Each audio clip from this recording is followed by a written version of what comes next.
Praise the Lord. இன்றைய நாளுக்கான வேத தியானம் 1 கொரிந்தியர் 4 அதிகாரம் 1 முதல் 21 வரை. இப்படியாக எந்த மனுஷனும் எங்களை கிறிஸ்துவின் ஊழியக்காரர் என்றும் தேவனுடைய இரகசியங்களின் உக்கிரனாக்காரன் என்றும் எண்ணிக்கொள்ள கடவன்.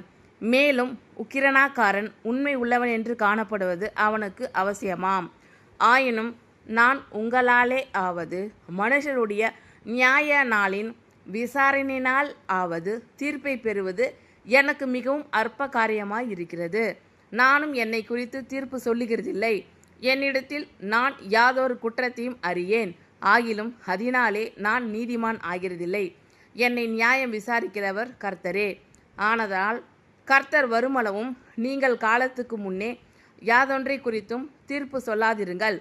இருளில் மறைந்திருக்கிறவைகளை அவர் வெளியரங்கமாக்கி இருதயங்களின் யோசனைகளையும் வெளிப்படுத்துவார். அப்பொழுது அவனுக்குரிய புகழ்ச்சி தேவனால் உண்டாகும். சகோதரரே, எழுதப்பட்டதற்கு மிஞ்சி என்ன வேண்டாம் என்று நீங்கள் எங்களாலே கற்றுக்கொள்ளவும், ஒருவனும் ஒருவன் நிமித்தம் மற்றொருவனுக்கு விரோதமாய் இருமாப்படையாதிருக்கவும் நான் உங்கள் நிமித்தம் என்னையும் அப்போலோவையும் திஷ்டாந்தமாக வைத்து இவைகளை எழுதினேன். அன்றியும் உன்னை விசேஷித்தவன் ஆகும்படி செய்கிறவர் யார்? உனக்கு உண்டாயிருக்கிறவைகளில் நீ பெற்று கொள்ளாதது யாது? நீ பெற்று கொண்டவன் ஆனால் பெற்று கொள்ளாதவன் போல் ஏன் மேன்மை பாராட்டுகிறாய்? இப்பொழுது திருப்தி அடைந்திருக்கிறீர்களே, இப்பொழுது ஐஸ்வர்யவான்களாய் இருக்கிறீர்களே, எங்களை அல்லாமல் ஆளுகிறீர்களே. நீங்கள் ஆளுகிறவர்களால் ஆனால் நலமாயிருக்கும். அப்பொழுது உங்களுடனே கூட நாங்களும் ஆளுவோமே. எங்களுக்கு தோன்றுகிறபடி தேவன் அப்போஸ்தலர்களாகிய எங்களை மரணத்துக்கு குறிக்கப்பட்டவர்கள் போல கடைசி ஆனவர்களாய் காணப்பட பண்ணினார். நாங்கள் உலகத்துக்கும் தூதருக்கும் மனுஷருக்கும் வேடிக்கை ஆனோம். நாங்கள் கிறிஸ்துவின் நிமித்தம் பைத்தியக்காரர். நீங்கள் கிறிஸ்துவில் புத்திசாலிகள். நாங்கள் பலவீனர், நீங்கள் பலவான்கள். நீங்கள் கனவான்கள், நாங்கள் கனவீனர். இந்நேரம் வரைக்கும் பசி உள்ளவர்களும் தாகமுள்ளவர்களும் நிர்வாணிகளும் குட்டு உண்டவர்களும் தங்கம் இடையில்லாதவர்களாய் இருக்கிறோம். எங்கள் கைகளினாலே வேலை செய்து பாடுபடுகிறோம். வையப்பட்டு ஆசீர்வதிக்கிறோம். துன்பப்பட்டு சகிக்கிறோம். தூஷிக்கப்பட்டு வேண்டிக் கொள்கிறோம். இந்நாள் வரைக்கும் உலகத்தின் குப்பையைப் போலவும் எல்லாரும் துடைத்து போடுகிற அழுகை போலவும் ஆனோம்.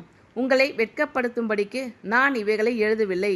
நீங்கள் எனக்கு பிரியமான பிள்ளைகள் என்று உங்களுக்கு புத்தி சொல்கிறேன். கிறிஸ்துவுக்குள் 10,000 உபாத்தியாயர்கள் உங்களுக்கு இருந்தாலும் தகப்பன்மார் அநேகர் உங்களுக்கு இல்லையே. கிறிஸ்து இயேசுவுக்குள் சுவிசேஷத்தினால் நான் உங்களை பெற்றேன்.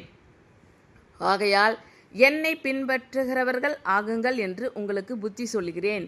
இது நிமித்தமாக எனக்கு பிரியமும் கர்த்தருக்குள் உண்மையும் உள்ள என் குமாரனாகிய தீமோத்தேயுவை உங்களிடத்தில் அனுப்பினேன்.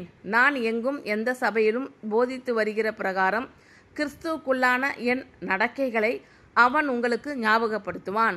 நான் உங்களிடத்திற்கு வருகிறதில்லை என்கிறதாக சிலர் இருமாப்படைந்திருக்கிறார்கள். ஆகிலும் கர்த்தருக்கு சித்தமானால் நான் சீக்கிரமாய் உங்களிடத்திற்கு வந்து இருமாப்படைந்திருக்கிறவர்களுடைய பேச்சை அல்ல, அவர்களுடைய பலத்தையே அறிந்து கொள்வேன். தேவனுடைய ராஜ்யம் பேச்சிலே அல்ல, பலத்திலே உண்டாயிருக்கிறது. உங்களுக்கு என்ன வேண்டும்? நான் பிரம்போடும் உங்களிடத்தில் வர வேண்டுமோ, அல்லது அன்போடும் சாந்தமுள்ள ஆவியோடும் வர வேண்டுமோ? இப்படியாக எந்த மனுஷனும் எங்களை கிறிஸ்துவின் ஊழியக்காரர் என்றும் தேவனுடைய இரகசியங்களின் உக்கிரனாக்காரன் என்றும் எண்ணிக்கொள்ள கடவன். மேலும் உக்கிரனாக்காரன் உண்மை உள்ளவன் என்று காணப்படுவது அவனுக்கு அவசியமாம். ஆயினும் நான் உங்களாலே ஆவது மனுஷருடைய நியாய நாளின் விசாரணையினால் ஆவது தீர்ப்பை பெறுவது எனக்கு மிகவும் அற்ப காரியமாய் இருக்கிறது. நானும் என்னை குறித்து தீர்ப்பு சொல்லுகிறதில்லை. என்னிடத்தில் நான் யாதொரு குற்றத்தையும் அறியேன். ஆகிலும் அதனாலே நான் நீதிமான் ஆகிறதில்லை. என்னை நியாயம் விசாரிக்கிறவர் கர்த்தரே. ஆனதால் கர்த்தர் வருமளவும் நீங்கள் காலத்துக்கு முன்னே யாதொன்றை குறித்தும் தீர்ப்பு சொல்லாதிருங்கள். இருளில் மறைந்திருக்கிறவைகளை அவர் வெளியரங்கமாக்கி இருதயங்களின் யோசனைகளையும் வெளிப்படுத்துவார். அப்பொழுது அவனுக்குரிய புகழ்ச்சி தேவனால் உண்டாகும். சகோதரரே, எழுதப்பட்டதற்கு மிஞ்சி என்ன வேண்டாம் என்று நீங்கள் எங்களாலே கற்றுக்கொள்ளவும், ஒருவனும் ஒருவன் நிமித்தம் மற்றொருவனுக்கு விரோதமாய் இருமாப்படையாதிருக்கவும், நான் உங்கள் நிமித்தம் என்னையும் அப்போலோவையும் திஷ்டாந்தமாக வைத்து இவைகளை எழுதினேன். அன்றியும் உன்னை விசேஷித்தவன் ஆகும்படி செய்கிறவர் யார்?